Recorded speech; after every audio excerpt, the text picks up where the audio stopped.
28 years after it designated Hamas as a terrorist organization, the United States has held direct talks with the Palestinian group over the release of US hostages held in Gaza and the possibility of reaching a broader deal to end the war. These developments, these talks, could not come at a more precarious time, by the way. When there is a standoff between Israel and Hamas in a way over the Gaza ceasefire, we've been telling you about the aid situation on the ground as well.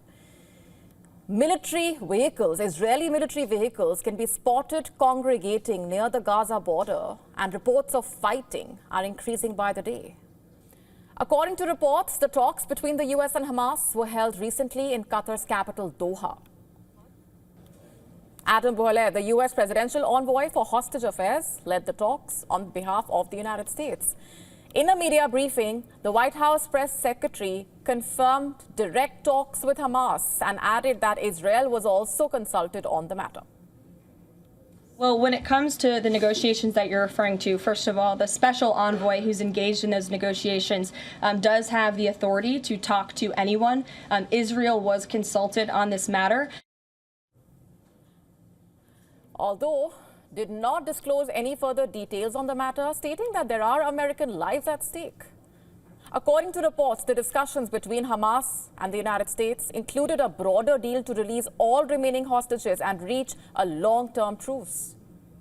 Meanwhile, Hamas spokesperson Hazem Qassem said that the group remains open to engaging with international parties, excluding Israel. However, he stated that Hamas is prepared to accept any arrangement for Gaza, provided it is based on Palestinian consensus. And according to another Hamas official, 2 direct meetings have taken place between Hamas and the United States, very significant developments. In a statement, the Israeli Prime Minister's office has said that it had expressed its position regarding the direct talks and did not provide any further information. But this is just one part of the story. Just hours after the White House's confirmation about the talks, in a social media post, US President Donald Trump demanded immediate release of all hostages in Gaza and the return of the bodies of those killed, vowing to provide Israel with quote-unquote everything it needs to finish the job, and warned that if the demands were not met, not a single Hamas member will be safe, further cautioning Hamas that if they do not release the hostages now, in Trump's words, there will be hell to pay later, quote-unquote. Now, according to reports, there are 59 hostages in Hamas captivity, of which 35 are believed to be dead. Among the hostages, 5 are reportedly Americans, including one who is believed to be alive. Reacting to Trump's warning, Hamas reportedly said that the threats only further solidify support for Netanyahu to evade the terms of Gaza ceasefire deal, adding that to release the remaining hostages, Israel had to implement the second phase of the Gaza ceasefire. The second phase of the ceasefire deal, agreed in January, included the release of all remaining living hostages and the withdrawal of Israeli troops from Gaza, which Israeli Prime Minister Benjamin Netanyahu, remember, has already rejected in favor of the Trump envoy Steve Witkoff's plan to extend the temporary ceasefire by 50 days, in which conditions for a permanent ceasefire could be discussed and half of the hostages released. Meanwhile, Gazans said that Trump should be more neutral and rejected the threats of any kind of displacement. Listen in. I think Trump should have been a neutral party and stood between the Palestinians and the Israeli army, especially after the threats he made last night regarding handing over the hostages, or the people of the Gaza Strip will live in hell and death. Trump is the greatest president of the greatest country in the world. He should be a neutral party. So basically, Trump has warned Hamas that there will be hell to pay. The question is, how will Hamas react? Will it abide? Or will these historic talks between Hamas and the United States pave the way? Shifting focus now to the United States, the US Army, while trying to meet the hiring targets, has been recruiting obese soldiers. Basically, it has been lowering its fitness requirements to meet the ambitious recruitment targets. Let's first tell you about the Army's Future Soldier Preparatory Course, as it's called, a preparatory program, to put it simply. It was introduced in the year 2022. It basically helps those who are a little over the military weight limit to shed the kilos and get the recruits into shape, through workouts, nutritional courses. Now, according to a report by a Pentagon watchdog, around 14% of those accepted on the course had body weights more than the limit for the course. Around 14%. This is according to a report from the Inspector General at the Department of Defense. But what does this 14% statistic really mean? What does it translate into?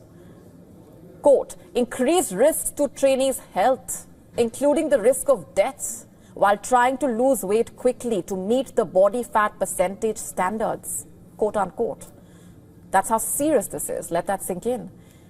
And by the way, that's just one part of the story. What's also been found is that apart from accepting those over the weight limit, the Army did not give recruits the dietary and medical advice required to safely shed enough weight to get into basic training. Why was this course introduced in the first place? To help counter the hiring crisis. And it has worked, by the way. Last year, 1/4 of the new recruits went through the course. But according to the findings, 14% of the course intake in the period it surveyed had body fat percentages that were more than the acceptable ceiling. In fact, these included people whose weight was 19% over the ceiling for enlisting in the Army. What does that mean? Someone 19% over that limit would basically push into the obese or morbidly obese categories. That is how serious this is. But why is this happening? Shortage of medical personnel, more specifically dietitians across the armed services. To put it simply, the result is that the course puts trainees at heightened risk of adverse health effects. Our next story focuses on how small countries from the global south are standing up to America's arrogance. This is the story of Lesotho, a small African country that, according to US President Donald Trump, nobody has ever heard of, quote unquote. Just for context here, while addressing the US Congress, Donald Trump made that remark while listing out what he claimed were cuts to wasteful expenditure. Let me tell you what he said. I'm quoting, $8 million to promote LGBTQI+ in the African nation of Lesotho, which nobody has ever heard of, quote unquote. And his statement elicited laughter from some lawmakers. But here's the question. What is so funny about that? Because to us, what's truly laughable is the sheer ignorance and arrogance on display. Because, in fact, Lesotho is a country that America profits from. Lesotho is one of the biggest beneficiaries of the U.S. African Growth and Opportunity Act, AGOA, a program that's basically designed to give favorable trade access to certain African countries to boost their economic growth. And according to the U.S. government, the two countries traded goods worth $240 million in 2024, which was mostly Lesotho's exports to the United States, particularly textiles and clothing. And since we're talking about this, here's what else you should know about the country. Trump said that the United States spent $8 million to promote LGBTQI+ issues in Lesotho. Now, here's what's happening. Much of the aid that USAID sends to Lesotho goes towards HIV prevention, reportedly. Yes. You see, the United Nations estimates that nearly a quarter of Lesotho's population is living with HIV. Beyond that, Lesotho plays a big role in the global textile industry. According to BBC, Lesotho's garment factories have produced jeans for major American brands like Levi's and Wrangler. And this has earned the country the title of the denim capital of Africa.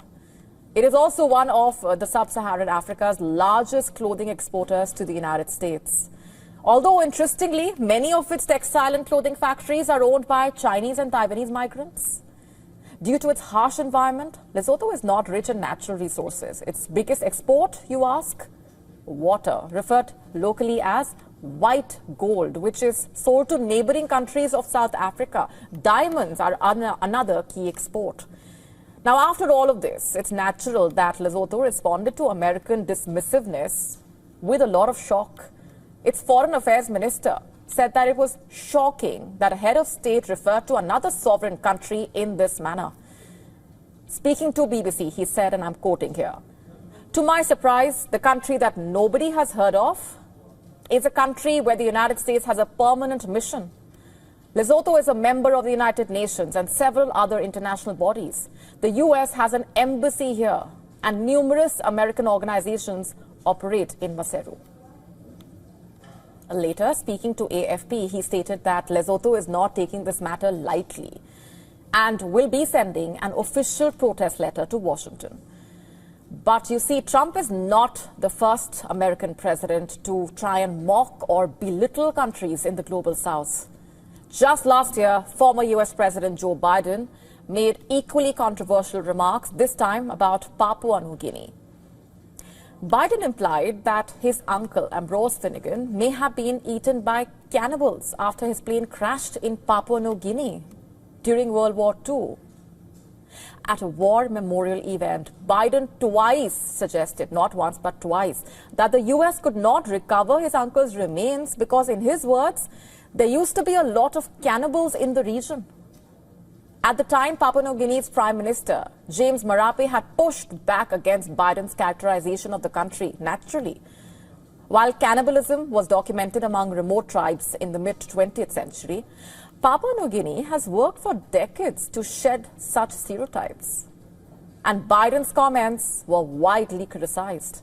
One user on X from Papua New Guinea's capital said, and I'm quoting here, "What utter rubbish is he on about?" quote unquote. Call it ignorance, arrogance, or just being condescending. One thing is clear: for a country that claims to be the moral compass of the world, the United States shows a remarkable lack of awareness, knowledge, empathy, sensitivity when it comes to the rest of the world, it seems, especially the global south. But no more. The global south is standing up and fighting back against this. And maybe for once, the United States, a country that declares war on any country that dares question its hegemony, should lose.